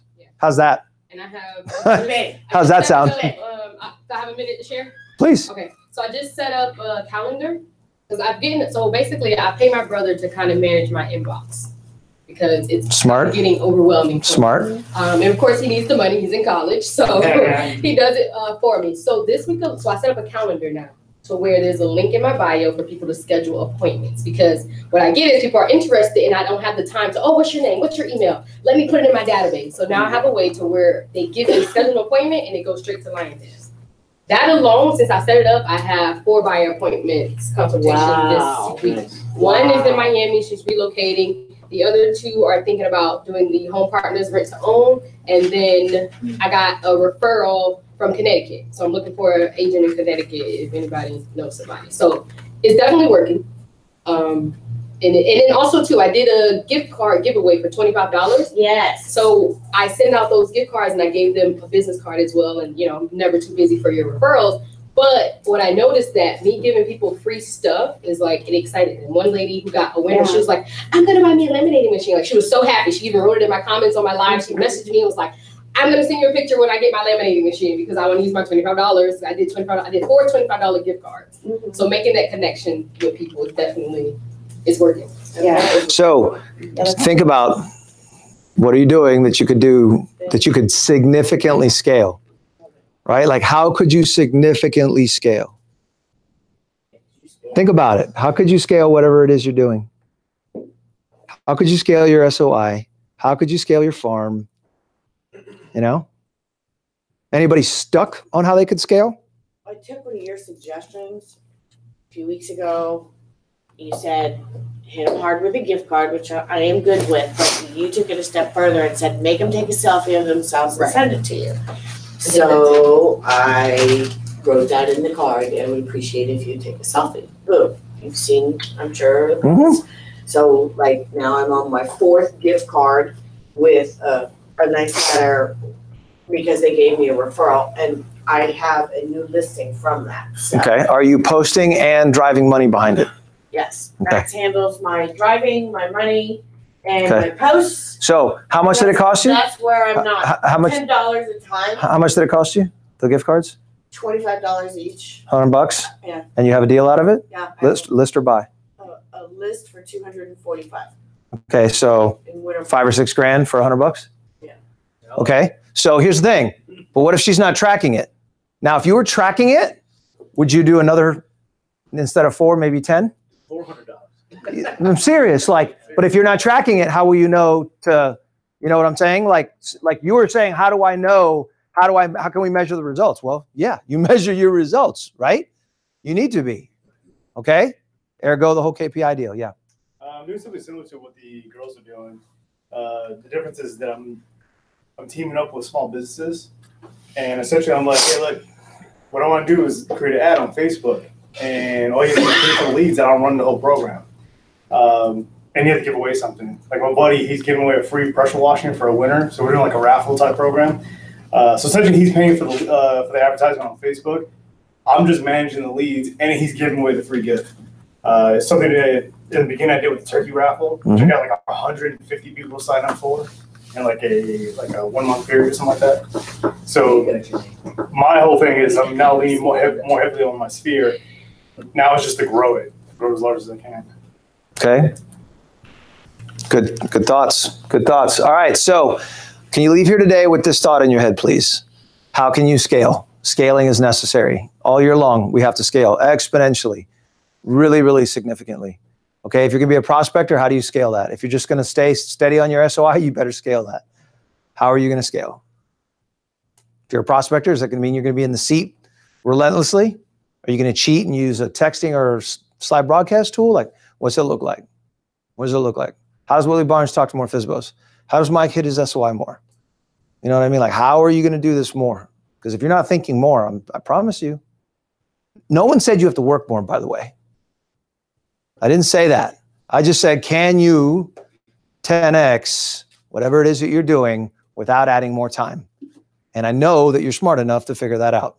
And by the way, just a suggestion, I don't know if you guys ever do this enough. Do you guys feel like you stop enough? Do you feel like you just will stop and literally sit there alone for 30 minutes and just whiteboard ideas? Do you ever do that? No. You should. Yes. You should, because you all are pretty freaking smart people. Okay? I actually have to do it less. It's actually one of my character flaws. I do it too much. Like I'll go like today, I'm wrapping this meeting. I'm going to go do lunch and then I'm going home. Okay? And I just wrapped my last whiteboard session. I'm going to do another one. I have to actually intentionally space them out more because I have these just ideas, right? You're guilty of it too, right? Like I got these great ideas. But if you don't stop and put them in writing, in written form, and then get them on your calendar and then go execute them, my problem is my next session will happen before I'm done executing all those things. Yeah. That's where I'm guilty. And that's where I have to say, okay, chill, man. Finish your visions, finish, and then go do. But I'm just like, man, I got all these thoughts. I got to get them out, right? So do you ever do that? Like, will you stop, go to Starbucks for an hour and sit there and just write this stuff down? If you don't, you should do it once a month. Once a month. Go somewhere, hide, away from home, away from here, where you can't be disturbed, and just literally like, how could I do this? What could I do? Every month you should be thinking of this. Every month. Okay? How many of you should be a millionaire right now with the thoughts you've had in your head that someone else executed? Right? Right? I should be a millionaire several times over with all the things I didn't do that someone else was doing. You know? Man, I should have been all over the Home Shopping Network. I'm telling you. Yeah, it's bad. I invented pizza bagels. That's terrible. All right, so listen, it's March, okay? The numbers are still looking good that we're going to have a good year. But here's what I'm suggesting to you. If you haven't done this already, change course. Change course, okay? Who here's working on a project? Anybody working on a project? Okay, stop. Stop your project. Go home and contact somebody today. Be careful of being the project person and not paying your rent, not paying your mortgage, not paying your bills. Like, please don't get lost in initiatives, unless that initiative is a contact-based initiative. Obviously, then that, go execute. You know what I'm talking about, right? Like, man, if you're working on that website and it's killing you, right? Like Zach did his, and it was up, down in 2 days. Over with. Move on. I'm still broken.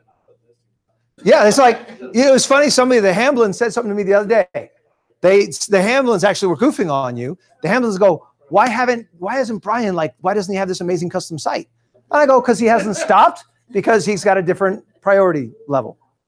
And what Brian should do is just pay someone to do it, because Brian knows what he's good at and he should stay doing those things. Anybody have any thoughts?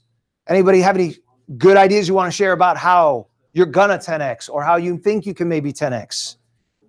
So through on Facebook, there's different community groups, right? So this Deltona listing that I'm having trouble with, we got a price improvement, and last Monday, before I did an open house, I posted it in all the different groups. Probably got about, now, mind you, I did not put the address. So open house this weekend, price improvement, blah, blah, blah. I probably had about between 25 to 40 inquiries about, people asking for the address. So I would like their comment. I would reply to their comment. I've sent you a message so then I send them a message with the address. And from there, I ask if they would like more information, and if they would, provide their email address. So of the, let's just say 30 inquiries, I probably got about 5 to 10 email addresses. That's huge. So, I mean, it's, if you're willing to commit, right? So I probably spend about 5 to 10 hours on Facebook that week, and then just getting them on my database, trying to figure out if they wanted more. So now you got to be smart about it. Is it worth your time? But I mean, it's results. It is results. Yes. Thoughts? I know a lady in Titusville that got into real estate after I did. She's only been doing it for 2.5 years now. Last year she did 35 deals. Okay. And she started out, she said, you know what, I'm going to give everybody a pie at closing. All right. And then she videotapes it, takes pictures of them, giving them a pie. She's the pie lady. Now she's got it on the back of her car with her with a pie in her hand like this, it looks like Aunt B. All right. And it's one of those things. It's a little gimmick like that. Maybe just and it's got her recognition, and she gets referrals. It's mostly Facebook, but it's huge for her. If you What guys else? watch Something the like video that I posted the other day called Oscar-worthy videos, Yeah. I show you all examples, and there's a lady in there. It's called the Pink Lady of Real Estate, and she's in Naples. She moved there, not from around town, and she wanted to be the pink lady. She wears all pink, and that was her shtick. And within 3 years, she's one of the top producing agents out there. Well, look like the Celtic Real Estate. And we got James, yeah. Question, on one of your slides, you said, don't over customer service, don't give away the store. I'd kind of like to get a feel for what you guys do for closing presents, because, that's out of our pocket. Yeah, I'll tell you, be careful of, here's my thing. Christine, you there? How much money I used to spend on gifts? Too much. So, That's where I think what I shifted to is I gave my time. Okay, I gave my time. So we would go out to dinner, go out to lunch. I would just stop by their house and I would sit there. So I just did it last week with a 30-year friend. Sold her mom's house, and her mom was going into assisted living. And I went and sat in there. We took them some cookies in a simple basket. I think, what'd you spend on that, Christine? 30 bucks? $100. That's right. She did a gift card. I sat there for 30 minutes. And I guarantee you, I know for a fact, it's been more powerful when I did that than when I was spending $500. Sometimes I'd spend more than that. Oh yeah. Oh no. Oh yeah. 100, but I kind of felt like maybe, I know the. Well, here's the thing. When I would get people to refer me 2 or 3 times a year. So when I'm making $30,000 off somebody, I felt very inclined to share in the wealth. So I would do things like I bought one couple to thank them. We decided they were talking about, they were big about going camping, and we were going camping.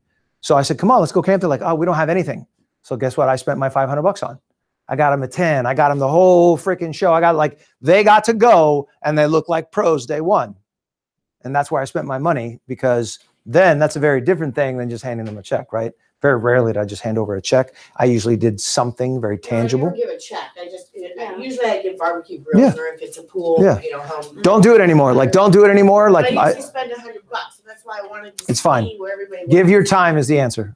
Yeah. In my opinion. Tomorrow I'll be closing and I'm taking her to lunch, but she's a huge wine connoisseur. So I'm debating, especially after seeing your presentation, on whether to just let it be the Olive Garden for lunch and a bottle of wine, or just No, no. Go to Park Ave and go to Park Ave, do a cheap lunch on the strip, and have a pass through at the wine bar. Spend $100 there. Yeah, that's it. Hell, she'll be looped after $20. I mean, so go have a cheap lunch at the patio garden outside and talk. And then, hey, listen, make sure don't do this at like 11:30. You may want to like make it later. And then walk through the wine bar and just say, hey, listen, I know you're a wine person. You want to go grab a glass real quick and just like spend some time. That has gone 10 times farther for me. Okay. There's another video where a guy does, instead of giving people closing gifts, it's an idea for those of you who haven't experienced that yet. They get to pick a charity of their choice. A charity of their choice. And his shtick is real estate, real impact, because he wanted to do something with the community, and his buyers and sellers really enjoyed that because it makes them feel good. And then actually, when he's marketing, it's a shtick to also get people to come and use him, because instead of doing closing gifts, we can make an impact in the community around us. So there's a lot of different ways you can do it. That's great. I really like that. And that's in the video as well, the Oscar-worthy videos, the training. So if you guys want to check that I out. love Yeah, Janae. house, baby. For me personally, I always give a closing gift. My limit is 50, depending on the price of the home. I had a friend that bought a house in Connecticut. She was working with a realtor, and her realtor never gave her a closing gift. Now she wants to rebuy in Connecticut, and she's not going to use that realtor, all because he didn't give her a closing gift. I hear that all the time. So she doesn't, That's petty. it's not petty. That's petty. If you get a commission, I deserve a gift. I want to give it to my house. We know where today's coming from. Hey. But I think I go to Burlington. I go to like Ross, and I spend $50. Get a basket. I literally did a whole basket with a basket, a candle, an air diffuser, and a home sign. And I spent $50. Love it. And then what I do too to make it personalized. Normally the frames are like wooden, so I put a sticky note on there to like write a message to bless your home. And then another family, they had a child, so I was like, have your daughter drive a picture on the back for your first home. So I do stuff that has meaning, but I don't spend more than $75 depending on the price. of the Christine, how much money did we get for as a gift from our realtor for our first purchase? Do you remember? It was $500. I remember it vividly. How did I react to it? Yeah. Hang on, say that again. Why? I was pissed. It was emotionless. She didn't even give it to us. It was like She mailed it to me. She didn't call me. I didn't see or hear from her. She gave me $500 in a check. Okay? I knew her assistant wrote it because I knew it wasn't her handwriting because she was a family friend. I knew her, so I knew that her assistant, I'm like, wait a damn minute. Like, you just made $10,000 off me and your assistant mailed me a check, not a phone call, not a text message. Well, there really wasn't a lot of texting going on back then, but I didn't, listen, $500, that's a lot of money. I know. I was pissed. But why a check? Why personal friend? She was a personal friend. Yeah. Okay. Yeah. I was mad. That's my point. Okay. So we're going quick. Yes. This happened by accident because I always forget to bring my closing gift to my closing. Yeah. I would always follow up like a week later, just go to their house and bring a housewarming gift. Oh, I love And that's where and this is completely accident. I wasn't, brainstorming this. But we would sit there and we would talk about stuff. And I'd be like, oh my God, thank you so much for helping us. I'm like, here's a housewarming gift. So I think bringing a closing gift to the closing is overlapping certain things when you can use that to hit them up a week later or maybe 2 weeks later as a re-up. So you do multiple gifts, but I prefer doing the housewarming gift. I like that idea. Hey, Greg, is Evan here? Yes.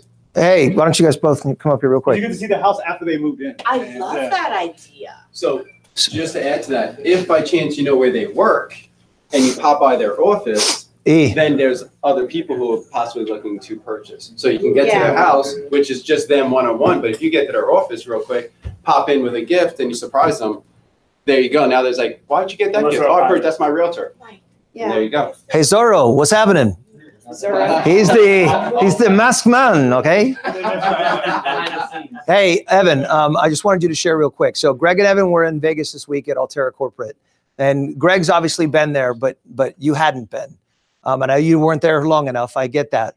But tell us real quick, you guys, just from your perspective, what that operation looks like and what your impression is now. So after going to corporate, what I noticed is like we legit have a whole team that backs us up. It's not just like when you work with us, it's just not me and Greg. We have like a team of processors, a team of underwriters, and a team that's really willing to push our stuff forward. And that's, I think. How was the facilities? The facility is like top notch. It kind of feels like a mini Google. It is a mini Google. And I loved it. It's open concept. Now you got to feel for the fact that this is a $2 billion company, right? Like you felt it as soon as you walked in the door. The cool thing is these guys are backed by a very specific team out there, and Evan hadn't seen it. So he'd been going on faith and got to actually physically go there and see and understand, yeah, no, this is not just some gimmicky thing we did. I don't do that. I just don't do that. And I was very grateful you got to go. I know it was a really quick turnaround, and I know you guys worked your butts off while you were out there. But I just wanted you to share from your perspective of you feel a lot better now, knowing. I have like an army behind me now. Yeah. Where before I was kind of like, eh.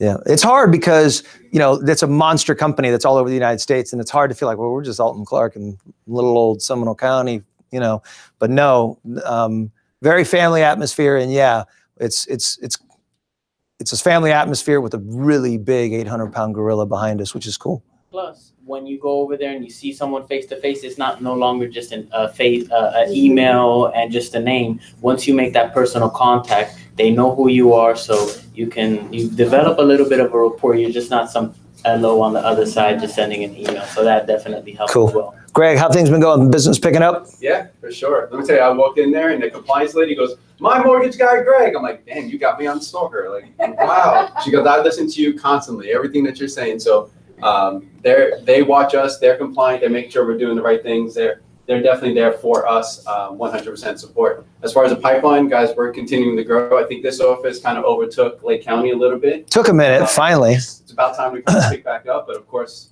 we're pushing them as well, so keep it going. Great opportunities right now. We have a few files that have gone. We got one file, we have issues that we're, putting fires out. We have some files that are getting cleared, no problem. We have some files that are closing 3 weeks early at this moment. Closing date is 4/10, and we are ready to close tomorrow. One document we get up to videos. One's made, we have to push it to Monday. But, things are great. Our support system is there. The team is there. Real quick, so she's not here, so I just want you guys to hear it. Debbie Morales, Cynthia Rendak, okay? So this deal was dead. This deal was absolutely dead, okay? And Debbie threw up her hands and she's like, that's it. And this is her first deal, by the way. First deal. She's done referrals and done that stuff, but this is her very first deal. And yeah, it is. And you know how awesome it is? Where Debbie quit, she's like, you know what, forget it, fine, screw it, cancel. Okay? Don't cancel too late. You're not getting your money back. So here's what's powerful. I pick up the phone. I'm like, Greg, what can we do, man? We got to go fight. And that's what we've been doing for the last week and a half, is every day fighting on this. Why? Because it's my name, it's his name, it's this company, it's that company, like it's us. And it's Debbie. She's one of ours. So I promise you, any other situation, And by the way, so quick story. Can you just quick 30 seconds on that deal? Like what's happened and. Well, I mean, it started from the beginning. There was issues. What was credit score? Good score. No, she's not bad. She's not a bad score. It's just some things came up. Things get missed. Listen to your mentors. Yeah. Go listen to your training. There are things you need to do within a contract. There are some things that you shouldn't just throw in an addendum or a contract. Right. There are things you need to discuss and make sure. And if your lender says something, you should probably listen and just go with it, because at that time, when things are addressed, now we're waiting to the last second, and I'm feeling it like, well, why'd you bring this up at the last second? I brought this up 3 weeks ago. And that's exactly how the seller's feeling, by the way. We're still fighting. The seller feels like we're trying to pull a fast one. And this all came up. You guys want to fix this? You got to do this. If something's in an addendum, guess what? We need to show proof that has been taken care of. So if you state replace one shingle on a roof, and that's in an addendum, and an underwriter sees that addendum, the underwriter is going to ask for a full roof inspection or something by a licensed individual to show that that's taken care of. So guess what? When the husband did it himself, Guess what problem we have? Now we got to rush and scramble. Can the inspector get back out there? Can he take a picture? Can we show proof that it's done? Is that okay? Will they accept that? Well, let's just show them. Do we want to take that whole inspection and send it to the underwriter and say, hey, look, we're clearing that inspection? No, because there was 20 other things on there that would have drawn a red How much flag. work have you done on this I file? don't even want to talk. I mean, How much, now hang on. How much money are you going to make? Oh, no. The money is. It's not even it's a mute point at this point. At this point, it's about getting the deal done. He's lost money at this point with the amount of work he's had to do. And there are some things that should have been followed and taken care of. The buyer's flipping out. Everyone wants this taken care of. So at the end of the day, this loan should not get done. Septic inspection came back. Should have been done 3 weeks prior, because if you have a septic, you're going to get it inspected, right? Yeah. Regardless if it's required or not, your buyer is getting in a house with a septic. Yeah. Get an inspection. Yeah. Came back. Did not pass. So now we have to get Drain field issue. Drain field. 8 to money. 10 grand potentially. You know, people have thrown bids out. So at the end of the day, seller's like, I'm done. I'm not paying for anything. Buyer wants the house. Buyer has the money. It's not as easy as like, oh, let's just do an escrow holdback. Does everyone know what that is? Yeah. People say that. Let's just do an escrow holdback. That's not that easy. There's lenders, people who have to hold that money on the back end. And because they're holding money, they're losing money. So when a lender does that, they can't sell their loan. They can't do anything with that loan. They're actually spent their money and it's just sitting there waiting. And if by chance something screws up, that money's gone. That file is stuck. They can't do anything. Their money that they're lending and trying to make money is gone. You can't do it. So thank God I was out in Vegas. So I was able to like hunt down the main individual of the company who could turn things down and approve things. And I found him. I said, let's go. You know. And we went over the whole situation and we went in and I said, I just need this favor. I need you to do this, this, and this. But it has to be done in 10 days. I'm like, you're telling me I need to get a permit, drain field done, and everything done in 10 days. No. I got an exception to get an extension a little bit more. I said 20 days. Cool. Told everyone else 15. Give me a little buffer, right? So got that squared away. So now we have that. We're working to get that approved. That's being approved right now. So we can get this at closing possibly tomorrow, if not early next week, and get this settled and taken care of. But it has been. Nobody would, like I tell you, like nobody would do this. Listing agents. And you know, you've been a part of this situation. How has she responded? She just sent me a text message. She has no idea we're even talking about this. She just sent me a text message, just said, I need to talk to you right away.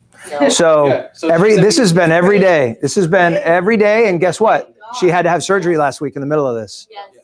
So guess who was fighting on her behalf? Okay. So, everybody. okay. Like there was income issues on the file and her income didn't pan out the way it should have been. So we forwarded that in the beginning and changed things around. That's a mild understatement. She sent an email. This is my first deal. I don't know what's going on. The listing agent's asking, how come title doesn't have it? That's because we're trying to get this escrow holdback and documentation of the contractor approved. I mean, we're right there. What did I just mention? Oh, the listing agent was flipping out. Well, I called her and spent time speaking with her, calmed her down, got on the same page. She's a seasoned vet to vet. We kind of just both. She misunderstood process. Things weren't getting explained to her correctly. So that loss of translation between me, you, and to the listing agent, something happened there. Listing agent was going crazy. So now, so he stepped in and just went straight to the agent himself. Let's just do it. So we worked together, guys, 100%. I mean, Janae, thank you. She's got a Connecticut deal. Well, guess what? She referred that Connecticut deal to us because we do loans across the nation. So if we have a branch close enough and we're licensed in it, we can do it. So I spent 30 to 40 minutes on the phone with her the other night on a deal that's in Connecticut. I mean, I might not even get it. You just never know. But at the end of the day, she had questions, scenarios, and she just wanted guidance. And that's what we do. So thank you for always thinking of us. We appreciate it. We kind of want to throw out a couple of things. You got something? Yeah. What you got? So did you hit the closet like we talked about? Man, they left me alone in there. Did they? That was a bad mistake. That was a bad mistake. That was a bad mistake. Leave me alone in his closet. Sure. So I don't know if everybody saw the Facebook group. Chris, myself, and Zach got a partnership with Winter Park Library, and we are doing an open house. Not open house. We're doing homebuyers class on April 27th. We are limited to 3 additional agents that want to be a part of it. So if you would like to be one of the lucky 3, please. Dang. Space is limited. Guys, they had a phenomenal first one. And it went so well that the library approached them. Yeah. So if you guys want an excuse, you guys need excuses to market things where you're not pitching yourself all the time, where you're giving. So I really recommend. It's something you want to think about. One thing on addendums, be careful numbering. If one addendum 2 goes to the underwriter, the underwriter is going to ask, where's addendum 1? So that's a good point. Yeah, and So what are you doing then, leaving them blank? All right, so let's have this chat, turn on the camera. I number mine, document. but I only know if it's gonna be something. Just take one and pass Because it. recently I got some from a, from a buyer's agent and the addendums didn't have page numbers on the top of it, so I sent it back, but they never sent it with it. So I was like, what the hell? go ahead, Max, and kill the. By the way, hey, listen, we have had in the last 2 weeks, 3, not 1, not 2, 3